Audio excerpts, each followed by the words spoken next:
dapat cakitiau tu bang. Okey bang. Yang cakitiau. Try kucing goreng pula bang. Kategori. Kategori apa ni bang? Kita ada udang, kerang, special bang. Boleh lah abang sodok semua Okey, sodok semua Okey bang, baik. Kita ada kerang, Kerang udang fresh besar bang. Udang fresh eh? Oh, okey. 4 ketul lah.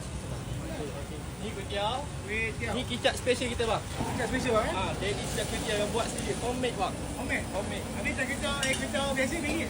Biasa kalau goreng bang 8.5 bang. Biasa kalau goreng 8.5. Kalau special RM12.